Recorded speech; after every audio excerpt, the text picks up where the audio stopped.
ലോകത്തെ ഏറ്റവും വലിയ ലക്ഷ്യമാണ് മുഹമ്മദ് നബി സല്ലല്ലാഹു അലൈഹി വസല്ലം. മനുഷ്യന്റെ സീറത്തും മനുഷ്യന്റെ സൂറത്തും മുഹമ്മദിയത്താണ്. മനുഷ്യന്റെ താരീഖ് മുഹമ്മദിയ താരീഖാണ്. അന സയ്യിദു ഉൽദി ആദം, ഞാൻ ആദം സന്തതികളുടെ സയ്യിദാണെന്ന് നബി സല്ലല്ലാഹു അലൈഹി വസല്ലം പറഞ്ഞിരിക്കുന്നു. ഞാൻ മനുഷ്യരുടെ നേതാവാണെന്ന് പറഞ്ഞിരിക്കുന്നു. ഞാൻ മനുഷ്യകുലത്തിലെ ഒന്നാമത്തെ ആളാണെന്ന് നബി സല്ലല്ലാഹു അലൈഹി വസല്ലം പറഞ്ഞിരിക്കുന്നു. അതിൽ ആദം നബി അലൈഹിസ്സലാമും ഉൾപ്പെടുന്നതാണ് ആ പ്രയോഗം.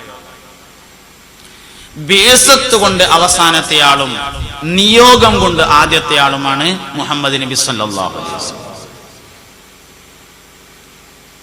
അതുകൊണ്ട് ലോകത്തെ ഏറ്റവും വലിയ ലക്ഷ്യം എന്ന് പറയുന്നത് മുഹമ്മദ് നബി സല്ലല്ലാഹു അലൈഹി വസല്ലമയാണ്. നബിതങ്ങളോടൊപ്പം ഭാര്യയായി ജീവിച്ച ഒരു സ്ത്രീയെ ഉമ്മഹാത്തുൽ മുഅ്മിനീൻ നബിതങ്ങളുടെ വഫാത്തിന് ശേഷം മറ്റൊരാൾ വിവാഹം ചെയ്യാൻ പാടില്ല എന്നാണ് ശരീഅത്തിന്റെ നിയമം. എന്തേ കാര്യം? നബിതങ്ങളോടൊപ്പം ഭാര്യയായി ജീവിച്ച ഒരാൾക്ക് മറ്റൊരാളോടുകൂടെ ഭാര്യയായി കഴിയാൻ കഴിയില്ല. അതന്നെയാണ് കാര്യം. ഉമ്മഹാത്തുൽ മുഅ്മിനീൻ ആയതിന്റെയും കാരണം അത് തന്നെയാണ്. എന്തേ? വൈവാഹിക ജീവിതത്തിൽ ഒരാൾ എന്താണോ നേടേണ്ടത് അത് 100% നേടുക നബിതങ്ങളിൽ നിന്ന് മാത്രമാണ് എന്നാണ് മനസ്സിലാവുന്നത്. സയ്യിദുനാ ഹബീബുനാ ത്വാഹ റസൂലുള്ളാഹി സ്വല്ലല്ലാഹു അലൈഹി വസല്ലം ഖദീജ ബീവിയാണ് ആദ്യമായി വിവാഹം കഴിക്കുന്നത്. ഖദീജ ബീവിക്ക് അന്ന് 40 വയസ്സ്, നബിതങ്ങൾക്ക് 25 വയസ്സ്. ലൈംഗിക ശാസ്ത്രം പഠിച്ച മുഴുവൻ ആളുകൾക്കും അറിയാം, സ്ത്രീകളുടെ ലൈംഗിക താല്പര്യം ഏറ്റവും മൂർധന്യദശയിൽ നിൽക്കുന്നത് 40 വയസ്സാണ്. 40 വയസ്സാണ്. 40 വയസ്സിന് ഖദീജ ബീവി റളിയല്ലാഹു അൻഹയെ വിവാഹം കഴിച്ചിട്ട് നബിതങ്ങൾ ഖദീജ ബീവിയെ സംതൃപ്തയാക്കി. എത്ര സംതൃപ്തി എന്നറിയങ്ങള്? ഖദീജ ബീവി സമ്പന്നയാണ്, ധനികയാണ്, കച്ചവടക്കാരിയാണ്. ഒരു പെണ്ണ് മുതല് വിട്ടുകൊടുക്കണമെങ്കിൽ സംതൃപ്തി അനിവാര്യമാണ്, അല്ലാതെ കൊടുക്കൂല. ഇമ്മാന്റെ ചിറ്റി വിറ്റിട്ട് ഗൾഫിൽ പോയി, ജംക്കി വിറ്റിട്ട് എന്ത് ചെയ്തു? ഗൾഫിൽ പോയി ഭാര്യന്റെ. എന്നിട്ട് ഒരുപാട് പൈസ ഒക്കെ ഉണ്ടാക്കി മൂപ്പര് കുറെ സ്ഥലമൊക്കെ വാങ്ങി, പിന്നെ ഷുഗറും പ്രഷറും കൊളസ്ട്രോളും ഒക്കെ ആയി നാട്ടിൽ വന്ന് കുറച്ചാലം ജീവിച്ച് ആള് മരിച്ച് മുതൽ ഒരുക്കുമ്പോ ഭാര്യ പറയും കുട്ടികളോട്, കുട്ടികളെ ഇമ്മാന്റെ ഓരി ആ മുന്നിൽ കുറച്ചുകൂടിയാണ് കൂട്ടി അളന്നാളിട്ടോ, ഇമ്മാന്റെ ജംക്കി വിറ്റിട്ടാണ് വാപ്പ അന്ന് ഗൾഫിൽ പോയത്. അതാണ് പെണ്ണുങ്ങളെ മുതൽ പറഞ്ഞ സാധനം, അതാണ് പെണ്ണുങ്ങളെ മുതൽ. എന്നാൽ ഖദീജ ബീവിന്റെ മുതലെത്രേ അതൊന്ന് മനസ്സിലാക്കണം. ഖദീജ ബീവിന്റെ മുതലെത്രേ? ഖദീജ ബീവി കച്ചവടക്കാരിയാണ്. എന്താ കച്ചവടം? 40 ഒട്ടകങ്ങൾ ചേർന്നതാണ് ഒരു കച്ചവട സംഘം എന്ന് പറയുന്നത്. 40 ഒട്ടകങ്ങളുടെ മേലെയും 40 ആളുകൾ ഉണ്ടായിരിക്കും. അത് 40 വീട്ടുകാരാണ്. വർഷത്തിൽ 2 തവണയാണ് കച്ചവടം. ശൈത്തിലും ഷിതായിലും 2 പ്രാവശ്യമാണ്. 6 മാസം കൂടുമ്പോൾ 2 തവണയാണ് കച്ചവടം. 2 തരക്കലും കച്ചവടം ഉണ്ടാവും. മിസ്റിലേക്ക്, ബസ്രയിലേക്ക്, മക്കയിൽ ഉള്ള സാധനങ്ങളുമായി അങ്ങോട്ട് പോകും. അവിടെ വിറ്റതിന് ശേഷം പണം കൊണ്ട് മടങ്ങുന്നതിന് പകരം മക്കയിൽ ഇല്ലാത്ത സാധനങ്ങൾ വാങ്ങി മടങ്ങും. എന്നിട്ട് ഇവിടെ വന്നാൽ അത് കച്ചവടം ചെയ്യും. ഇങ്ങനെ 2 കച്ചവടം ചെയ്താൽ 6 മാസത്തെ ജീവിത വരുമാനമായി.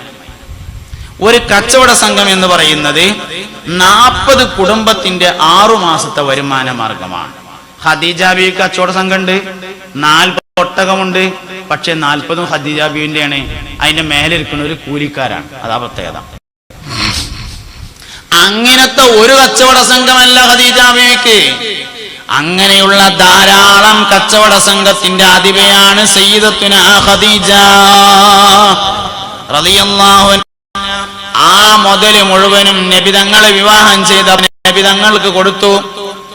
ഖദീജ ബിയുടെ വഫാത്തിന് ശേഷം നബിതങ്ങൾ ആടിനെ അറുത്താൽ അതിന്റെ കുറകെടുത്ത് ആർക്കെങ്കിലും കൊടുത്തേക്കും. സദ്യ ഉണ്ടാക്കിയാൽ അതിന് അല്പമെടുത്ത് ഖദീജ ബിവിൻ കൂട്ടുകാരികൾക്ക് കൊടുക്കും. എന്നിട്ട് ഖദീജ ബിയുടെ മദ്ഹ് ഇങ്ങനെ ഇരുന്ന് പറയും. കുറെ പറഞ്ഞപ്പോ ഒരിക്കൽ ആയിഷ ബിവി റളിയല്ലാഹു അൻഹ ചോദിച്ചു, അള്ളാഹുവിന്റെ റസൂലേ, അതൊരു തള്ളയല്ലയോ? വഖദ് അബ്ദലകല്ലാഹു ഖൈറൻ മിന്നാ, ഖദീജയേക്കാൾ ഖൈറായ ധാരാളം ഭാര്യമാരെ അല്ലാഹു നിങ്ങൾക്ക് പകരം തന്നിട്ടില്ലയോ നബിയേ? പുണ്യനബി പറഞ്ഞു, മാ അബ്ദലനി അല്ലാഹു ഖൈറൻ മിൻഹാ, ഖദീജയേക്കാൾ ഖൈറായ ഒരു ഭാര്യയെ അല്ലാഹു എനിക്ക് പകരം തന്നിട്ടില്ല. എന്നിട്ട് പറഞ്ഞു, അശ്റഖ്തിനി ഫീ മാലിഹാ ഹീന ഹറമനിൻ നാസ്, ജനങ്ങൾ എല്ലാവരും എന്നെ തടഞ്ഞപ്പോൾ ഖദീജ അവളുടെ മുതലിൽ എന്നെ പങ്കു ചേർത്തിരിക്കുന്നു എന്ന് പറഞ്ഞു. 20 കൊല്ലം മുമ്പ് ഓളെ വാപ്പ കൊടുത്ത 20,000 റുപ്യന്റെ കണക്ക് മരിച്ചാലും പറയാന്നല്ല പറഞ്ഞത്. ഖദീജ ബീന്റെ മുതല് മുഴുവനാണ് കൊടുത്തിട്ടേ അത് സ്വതക്ക ചെയ്താണ്ട് തീർത്തു മുഹമ്മദ് നബി സല്ലല്ലാഹു അലൈഹി വസല്ലം.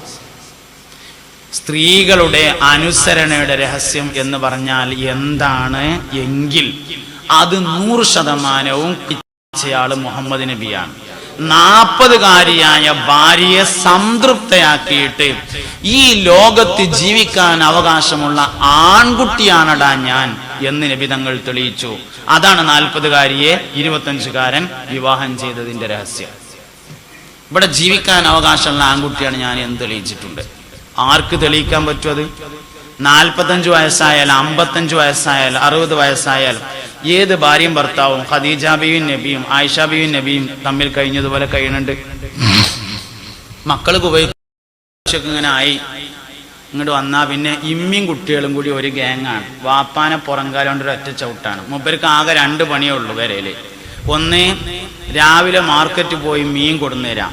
2, വൈകുന്നേരം ടോർച്ച് എടുത്തുകൊണ്ട് പള്ളിക്കൊക്കെ പോവുക. ആ വീട്ടിൽ ഒരു അധികാരവും ഇല്ല. ഒരു വിഷയം ചെയ്യുമ്പോൾ നാട്ടുകാരുടെ മുഴുവൻ അഭിപ്രായം ചോദിക്കുന്നതിന് മുമ്പ് അവനോടല്ലേ ഒന്ന് ചോദിക്കേണ്ടത്. ആലിദു ഔസത്ത് അബ്വാബിൽ മുത്തുനബി പറഞ്ഞേ വാഗത്തിന്റെ നടുക്കത്തെ വാതിലാന്നല്ലേ മുഹമ്മദ് നബി സല്ലല്ലാഹു അലൈഹി വസല്ലം പറഞ്ഞിട്ടുള്ളത്. എന്നാ നമുക്ക് അതൊക്കെ മനസ്സിലാവുക. അതുകൊണ്ട് കുടുംബജീവിതം സ്വർഗത്ത് തുടങ്ങി സ്വർഗത്തിൽ അവസാനിപ്പിക്കാനുള്ളതാണ്. ചരിത്രത്തിൽ അറിയപ്പെടുന്ന ഒരുപാട് വിവാഹങ്ങളുണ്ട്. ബഹുമാനപ്പെട്ട ഗൗസുൽ ആദമും തന്റെ ഭാര്യയും തമ്മിലുള്ള ഗൗസുൽ ആദമിന്റെ വാപ്പ അബൂ സാലിയും അവരുടെ ഭാര്യ ഗൗസുൽ ആദമിന്റെ ഉമ്മയും തമ്മിലുള്ള വിവാഹം. ആ അത്തിപ്പഴം തിന്നിട്ട് പൊരുത്തപ്പെടിക്കാൻ പോയത് എല്ലാവർക്കും അറിയാം. ഔലിയാക്കളിൽ പ്രമുഖനായിരുന്ന ബഹുമാനപ്പെട്ട അബ്ദുല്ലാഹി ഇബ്നുൽ മുബാറക് റളിയല്ലാഹു അൻഹുവിന്റെ വിവാഹം താഴ്വസ്താദ് മനോഹരമായി പറയുന്നുണ്ട്. നൂഹ് ബിൻ മറിയം എന്ന് പേരായ മുതലാളി ഉണ്ടായിരുന്നു. നൂഹ് ബിൻ മറിയം മൂപ്പര തോട്ടത്തിലെ തൊഴിലാളിയായിരുന്നു. മുബാറക് എന്ന് പറയുന്ന ആള് അടിമയാണ്. ഒരു ദിവസം നൂഹ് മുതലാളി തോട്ടം കാണാൻ വേണ്ടി ചെന്നു. അങ്ങനെ തോട്ടമൊക്കെ ഒന്നിങ്ങനെ ചുറ്റിക്കറങ്ങിയിട്ട് അവസാനം ഇങ്ങനെ തിരിച്ചു വന്ന് ഇരുന്നിട്ട് പറഞ്ഞു, മുബാറക്കെ, എനിക്ക് കഴിക്കാനാണ് നല്ല രുചിയുള്ള ഒരു പഴം കൊണ്ടുവാ എന്ന് പറഞ്ഞു. മുബാറക്ക് ഇങ്ങനെ പോയിട്ട് ഒരു പഴം കൊടുന്നെടുത്തു. അത് കഷ്ണാക്കി തിന്നോക്കുമ്പോ ഭയങ്കര പുളിയാ. അല്ല മുബാറക്കെ, എനിക്ക് കഴിക്കാൻ നല്ലൊരു മധുരമുള്ളത് കൊണ്ടുപോകാന്ന് പറഞ്ഞിട്ട് എന്തേ ഇങ്ങനെ ഉണ്ടെന്ന് ചോദിച്ചു. മൂപ്പരിങ്ങനെ പോയിട്ട് 2ാമത്തെ കൊടുന്നെടുത്തു, അതും പുളിയാണ്. 3ാമത്തത് കൊടുന്നെടുത്തു, അതും പുളിയാ. അപ്പൊ ചോദിച്ചു, എത്ര വർഷമായി ഈ തോട്ടത്തിൽ നീ പണിയെടുക്കാൻ തുടങ്ങിയിട്ട്? ഇപ്പോഴും മധുരമുള്ള പഴമേതാണ് പുളിയുള്ള പഴമേതാണെന്ന് നിനക്കറിയില്ലയോ? അബ്ദുല്ലാഹി ഇബ്നുൽ മുബാറക് റളിയല്ലാഹു അൻഹു പറഞ്ഞു, മുതലാളി, ഈ തോട്ടത്തിൽ മധുരമുള്ള പഴമേതാണെന്നും പുളിയുള്ള പഴമേതാണെന്നും എനിക്കറിയില്ല. അത് നോക്കാൻ വേണ്ടി നിങ്ങൾ എന്നെ ഏൽപ്പിച്ചിട്ടില്ല. വല്ലാഹി, അല്ലാഹുവാണ് സത്യം, ഈ തോട്ടത്തിലെ ഒരു പഴവും ഞാൻ ഇന്ന് വരെ കഴിച്ചിട്ടില്ല. നൂഹ് മുതലാളി ഓനെയും കൂട്ടിയിട്ട് മുബാറക്കിനെയും കൂട്ടി പെരേക്കിന് പോന്നു. വീട്ടിൽ വന്ന് ഭാര്യയോട് പറഞ്ഞു, ഭാര്യ, എനിക്കൊരാശയം, ഒരഭിപ്രായം. എന്താ നിങ്ങളെ അഭിപ്രായം എന്ന് ചോദിച്ചു. ചോദിച്ചപ്പോൾ പറഞ്ഞു, നമ്മളെ മോൾക്ക് നമ്മൾ കുറേ ദിവസമായിട്ട് കല്യാണം അന്വേഷിച്ച് നടക്കാണല്ലോ. ഞാൻ ഇന്ന് തോട്ടത്തിൽ ചെന്നപ്പം മുബാറക്ക് ഇങ്ങനെയൊക്കെ ചെയ്തു. എനിക്കൊരഭിപ്രായം തോന്നുന്നു, നമ്മളെ മോളെ ഓനെക്കൊണ്ടാണ് കെട്ടിച്ചാലോ. ഭാര്യ പറഞ്ഞു, ഞാനിത് ഓളോടൊന്ന് ചോദിക്കട്ടെ എന്ന് പറഞ്ഞു. ഉടൻ തന്നെ മകളെ വിളിച്ചു തള്ള പറഞ്ഞത് ശ്രദ്ധിച്ചു കേട്ടു ജവാബിതാണുണ്ടായത്. മക്കൾക്ക് ഗുണമല്ലാത്തതൊന്നും തന്നെ മാതാപിതാക്കളിൽ നിന്ന് വരുമോ പൊന്നെ? അതിനാല് നിങ്ങൾക്കിഷ്ടമായി തോന്നുന്നത് എനിക്കിഷ്ടമാണതിലാണ് തൃപ്തിയുമുള്ളത്. ഉടൻ തന്നെ താൻ തൻ്റെ അടിമയെ ഇത്ഖാക്കി ഒരു ചെറിയ സദ്യ നടത്തി മനാക്കി. ലോകത്ത് എമ്പാടും പ്രസിദ്ധം ഉള്ള